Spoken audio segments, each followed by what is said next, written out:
Hi, thank you for joining me today on my channel. I appreciate you stopping by and visiting. Real quick, I want to say thank you to my patrons on Patreon, because without their support, this channel wouldn't be going where it's going. I sincerely appreciate everything they do for us here. Now, today we're going to answer the question about Nesmick's axe. Now, 2 weeks ago, I did a video, and in that video, I really tried to push the Nesmick to its extreme, really beyond what it was designed and meant to do. This was really just to showcase what a small, tiny axe really can do when pushed to the limit. But in truth, Nesmick was a short man. He was about 5 foot. He was very sickly, and he was a trekker. He went out to the woods and he trekked long distances, and he tried to design all of his equipment and his weight system to be very, very light because of how sickly he was and his short stature. Now, I'm 6'1", and I try to make this to scale, but really, if I was to compensate my height compared to Nesmick's, this axe would be a little bit heavier and the handle would probably be a little bit longer. But that being said, it's really nice being able to experiment with what he had. And since I'm bigger and maybe a little bit stronger, I should be able to use this axe to a maximum of efficacy.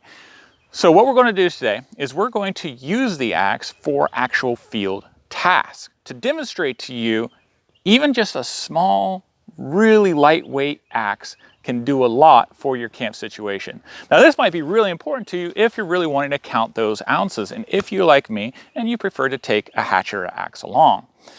But here's a caveat. Nesmick was a hunter and he was a hiker and trekker. So he designed his axe for both uses, because when he'd go out, he'd hunt and maybe get some game, and that's what he would subsist off while he was out in the field. And having a two-headed axe, one side that you can use for your chopping tasks and one side that you use for your splitting tasks, would be extremely useful to someone like that, even beyond the regular camp duties and camp chores. So if you're a hunter, especially big game, if we're talking like here in Ohio, we've got deer, or maybe if you're out west, you might be thinking about bear or possibly antelope or something like that. Now, Nesmick, he pretty much traveled in the northeastern part of the United States, so he's probably mostly dealing with deer, possibly bear, depending on where he's going. But this axe, having that heavier side for splitting, would be really useful for splitting rib cages or to chop apart leg bones where you have that cartilage that gets kind of tough to get and break loose, versus using your knife, because your knife, you want to make sure it's good and sharp for everything else. You don't want to spend a whole lot of time maintaining your tools to get them up to snuff. So if you can have something like this, it's got the weight behind it, but has that blunt force to do that heavy duty work where it's not going to damage your blade, it just makes sense. This is a two-part video. The first part is where I'm going to show you using this on some pieces of wood. We're going to make some camp gadgets and things. The second part is actually for my patrons and my cookbook purchasers, because when they purchased the cookbook, I told them I was going to demonstrate some meals being prepped. So if you're interested in my cookbook, send me an email and I'll send you all the details about it. All right, so what I have here is a piece of dead frozen maple. And I already chopped off some of it just because it was really, really long. We didn't need all that length for this video. And I'm going to take off this other limb. Whenever you have the splits in trees, try to save them, because those splits are really useful for your camp gadgets and for 101 different things. So that's what we're going to do. We're going to take off this small limb, and then we're going to take that thicker piece, which is just a little bit smaller than my wrist, and we're going to cut that. And I'm going to show you how well this performs with that. So we're going to move the camera and we'll let you check that out. Okay, this axe has two different types of grinds. One is for chopping and one is for splitting. We're going to use the one that is for chopping for this particular task. Now, with using a double-headed axe, you have this inherent danger that you always have to make sure of the other side. Now, of course, with other hatchets you do as well, but especially with two-headed axes. So when you bring back, you want to be able to make sure you have complete control of it. Sometimes choking up on a hatchet by its head just makes more sense to do more precise cutting. And if you have to use the weight, now this does have quite a bit of weight, make sure that you're bringing it back past your head. So if you do let go, when you bring it back, it's not going to hit you in the face.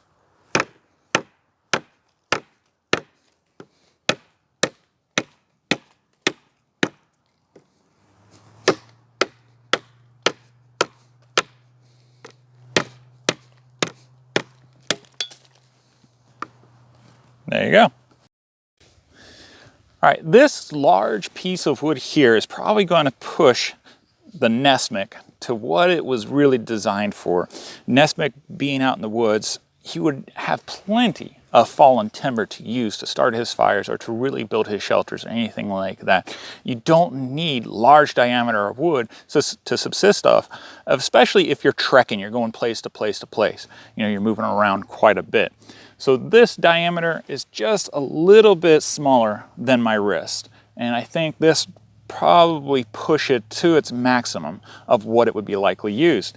So we're going to use, again, the chopping side, and we'll see how well it does separating the two pieces.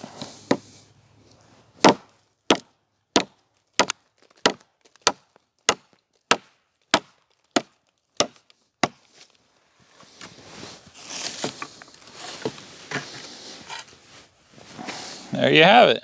That's not too bad. Now, I'm sure it cleaved off like that because of how frozen it is. We're going to clean it up, though, for our purposes.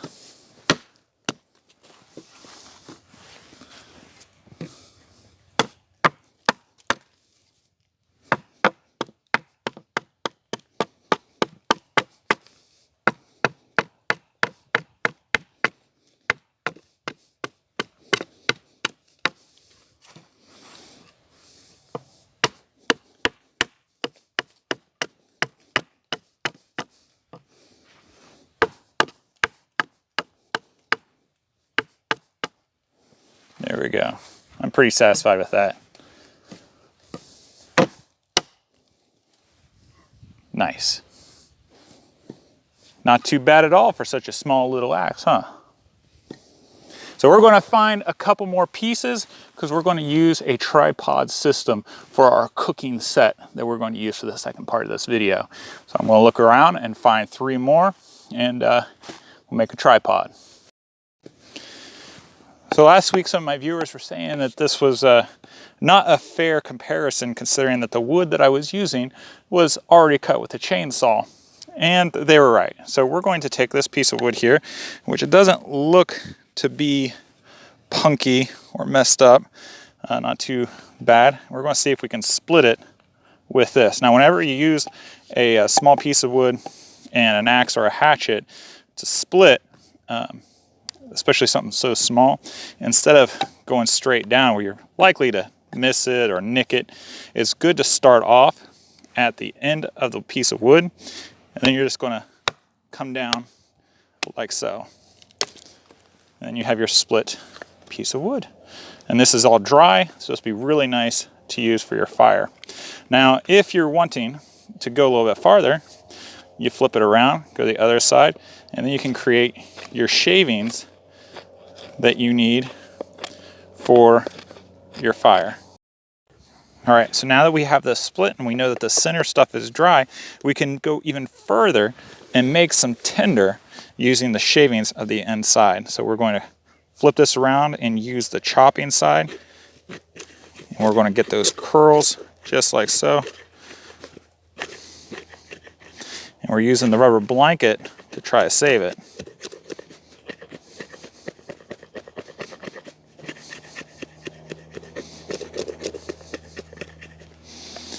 And you got all that fuzz, all these curls that we can use to start our fire.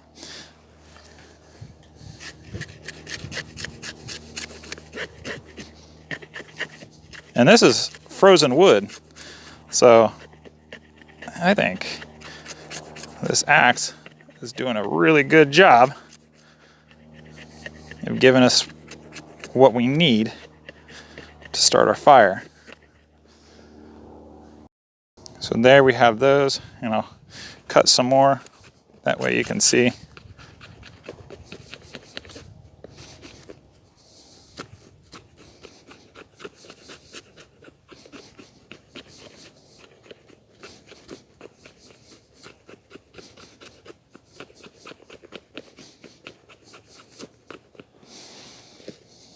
So there we go. All that beautiful curl, beautiful fuzz to get our fire started. And we have all this loose stuff as well. So we have our pieces of wood that we're going to use for our tripod.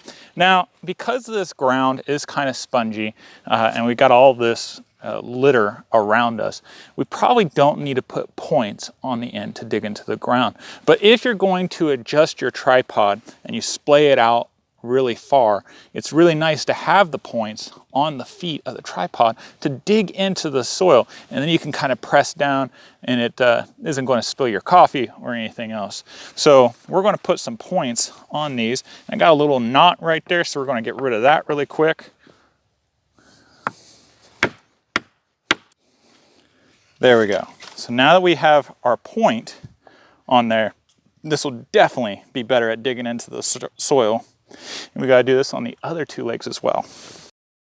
I love using pieces of wood that have the Y, so I can stick them together like so, and due to the friction fit, it works really well. I don't even have to tie them for my tripod.